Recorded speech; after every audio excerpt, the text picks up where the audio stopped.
Hello everyone, hope you're doing well. In this video, I'm going to talk about different types of tokens, right? So the tokens are used for authentication and authorization in the applications, right? So all the different types of applications, those are either integrated with any of the identity access management solutions. It could be either with Entra ID or Okta or any other identity solutions or IAM solutions basically, right? And so why we should know the tokens, right? So that's the one of the question which comes when we talk about the token and what is basically the token is, right? So token is basically going to be the uh, space or area which is going to allow us to set authentication and authorization between different services when user has access to particular area or particular application, particular service, right? And those tokens are going to be used how the access and authorization should work, right? So let's say I, as a user, trying to access an application, and if I don't have right set of access and permissions, then I won't be able to access. But at the same time, I have appropriate access there, and the token is being generated for that specific access, whether I'm accessing any specific API or specific role or specific access level, right? So that way it is going to simply identify that one and it is going to allow me to access it, right? Otherwise, it would not, right? So access tokens or the tokens basically, in short, we can say those are very important in such situations where we are going to leverage those for access, authentications, authorizations to the systems. And those are being used heavily within the IAM solutions across the different platforms, right? Along with the IAM identity access management with the user identities, service accounts, system managed, user managed identities, right? And all those are kind of activities. And these are the tokens which are being generated and refreshed and used for authentication and authorization, right? So I'm going to talk few of the tokens, right? Those are the well-known tokens, and you might have used that or you've seen that, and maybe you are aware about each of those, but definitely this is going to be something great learning for everyone, right? So let me share my screen and I'm going to talk each of those one by one, and we can take it further, right? So let me share screen quickly.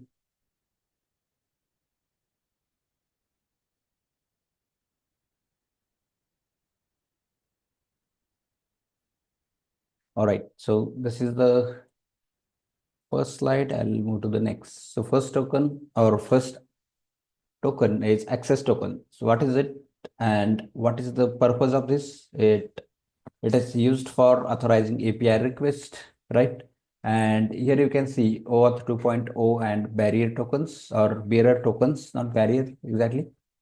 It is going to allow us to use access token in order to authenticate between two different systems with set of either it could be claims and attributes, right? As well as it is also going to allow us to authenticate to the API request so that we as an user as well as one application to another application can directly connect with this specific request with access tokens. If it does not have the access token, that means it is not going to simply connect or allow that system to be connected and then get the access, right?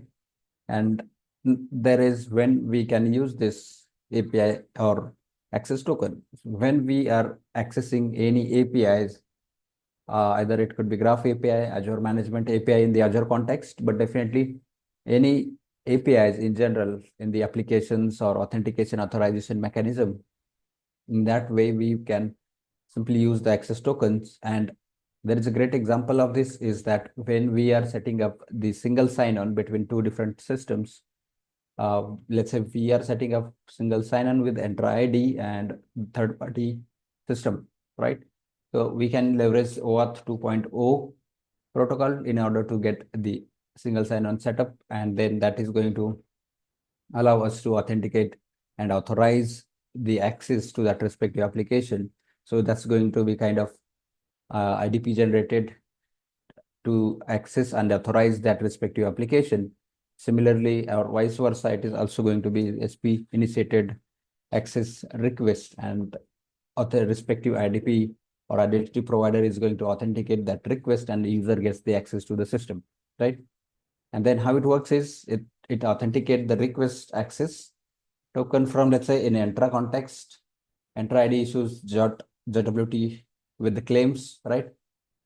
And then claim sends token in the authorization header, and response server validates the token.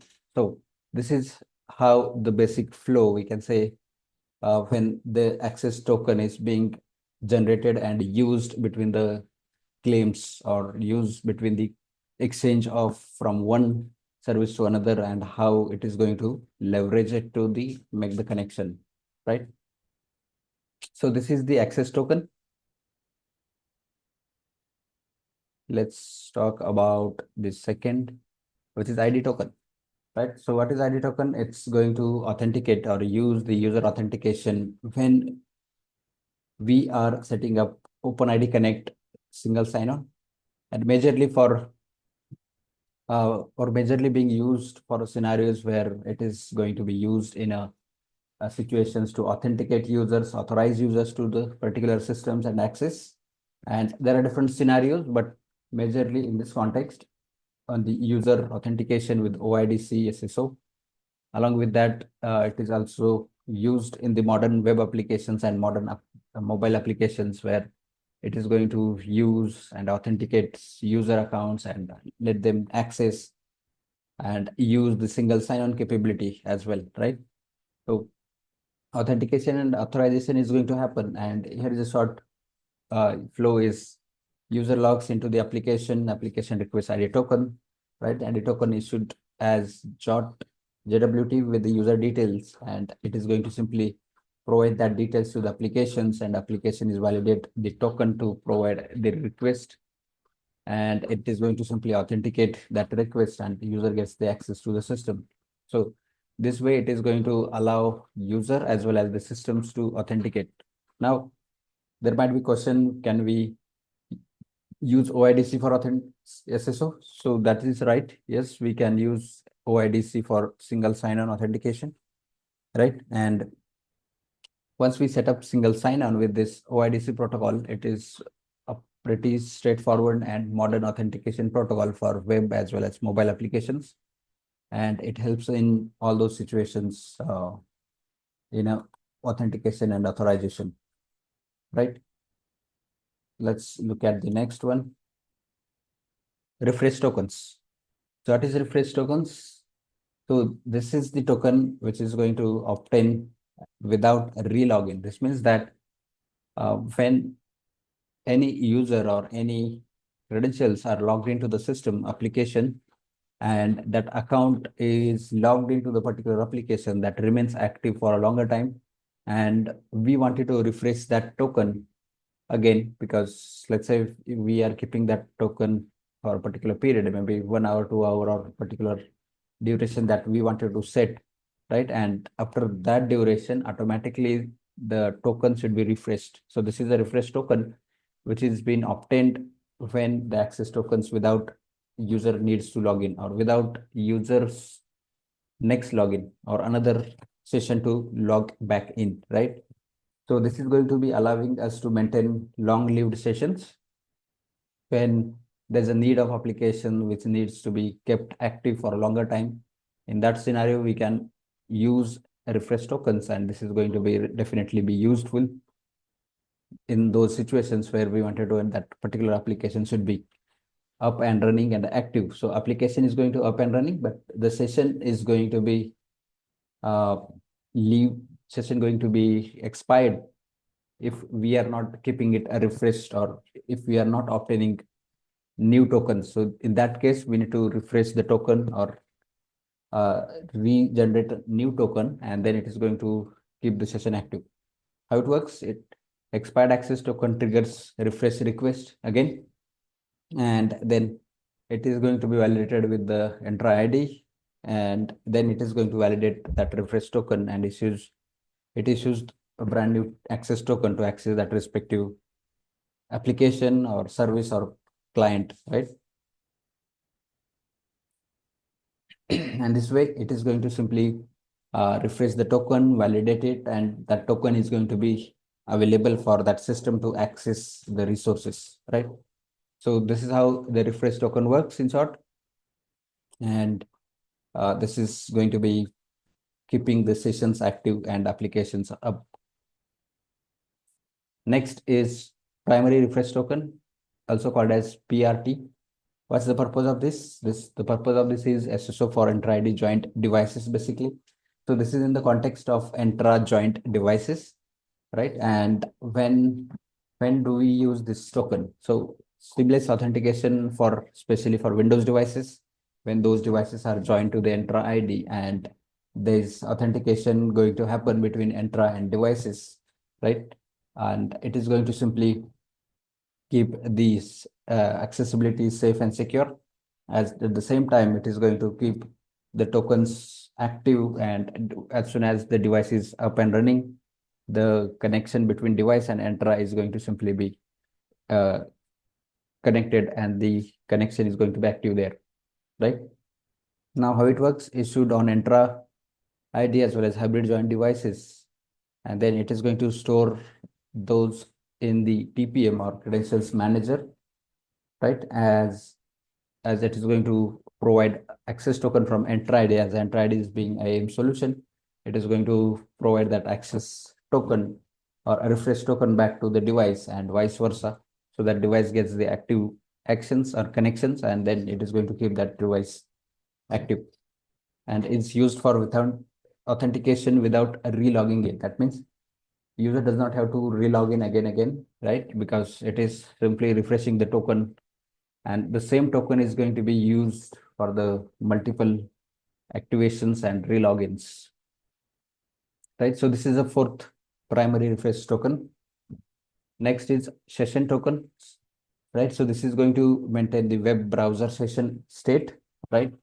Whenever we are logged into any applications or any web app or any service in the browser based, right? So those are the sessions. Even each application has its own session where we can either refresh that session on every particular duration, maybe every 5 minutes, or maybe that's going to bigger time, less than that, kind of 2 minutes or 60 seconds or 30 seconds, maybe, right? And basis on that, we can prevent frequent re-authentications on such scenarios, right? When the session is expired or session is not active, that means it is going to simply allow or ask users to re-authenticate when they wanted to get back to the system and access those resources, right? When we can use it is going to prevent frequent re-authentication if we make this session tokens active, and it is going to simply keep the web sessions state as active, and it is going to keep it active or lived sessions, right? How it works, it stores the cookies, and cookies are onto the local storage on the respective device or browser sessions, right? And then it validates against those cookies, those stored sessions history, and then it is going to keep that request validated before each request is going to be expire, or any specific session is going to be deactivated, right? The next one is federated tokens, which is a SAML, right? It is used when we are federating the authentications.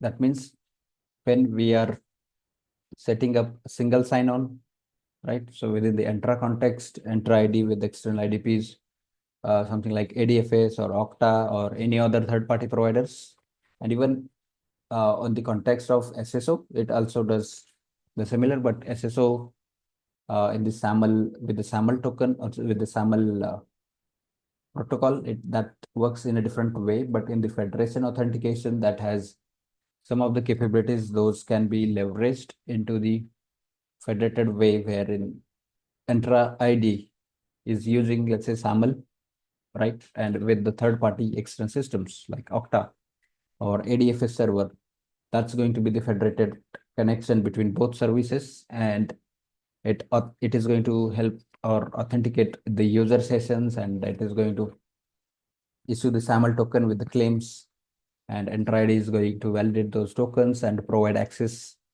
request on it, right? And it is going to simply be straightforward on the uh, actions or flows when any external systems, in this case, let's say Okta is trying to integrate or connect with Entra ID, right? And we are using SAML here. So it is going to simply authenticate user accounts and then or user actions, and then IDP issues SAML token. So IDP is going to be external IDP, identity provider, and then it is going to also provide the respective claims, whichever claims we are going to validate and verify, right? And then it is going to provide the access to that identity specifically, right? So this is the federated tokens with the SAML for external IDPs, and we'll talk about few of the token expiry and formats here. So there are formats in the JWT where we have access tokens, ID tokens, and PRT. In the SAML tokens, we have federated authentication, right? And token lifetimes. So this is very important when we are setting up access tokens or any tokens within the applications, what type of token we should configure, what is needed, whether we wanted to refresh the tokens on every particular duration, how long we wanted to keep the session active, and all of that is something we can decide based on the needs and requirements. And that is a part of applications development when we are developing and building in-house applications for different businesses and different requirements, right? And this is something even can be customized and configured. But here you can see the token lifetimes for each of those different tokens are, these are the default uh, configurations, but you can see that on the access token is 1 hour, but that is configurable as and when needed. We can configure it as per our needs and customize requirements. Similarly, on the ID token is 1 hour. That's going to be rotating on every 1 hour and keep that sessions active as per the default lifetimes. On the refresh tokens, that's 90 days and it is renewable. Also, that is configurable at certain point, and we can make sure that 90 days is going to be very long. Instead of keeping up it, we can either change it to, let's say, 35 days or 30 days, and maybe we can change it to as per needs or customize it. And last is PRT, which is primary refresh token, valid as long as the session is active. That means the session is active, that means it is going to simply keep that active. Otherwise, if there is no usage, session is going to automatically be put on idle session or idle state, and it is not going to be there or active. That even it gives opportunity for users to log out of the system, and then it is going to simply disconnect or refresh, not refresh, but the disconnect basically the token, right? So yeah, these are the very important key points of tokens expiry and formats that we should know. And yep, so that is all for this overall video, and hope you will like it, and hope you have learned something new out of this video, right? And if you have any questions, any doubts, anything that you wanted to ask, put them in the comment section below. Also, do share this video with your friends, colleagues, and whoever needs to watch and see. And also watch other videos around Microsoft 365, Azure, Entra ID, and FinOps and other topics, right? So yeah, that's all for this video. Thanks for watching. Bye for now.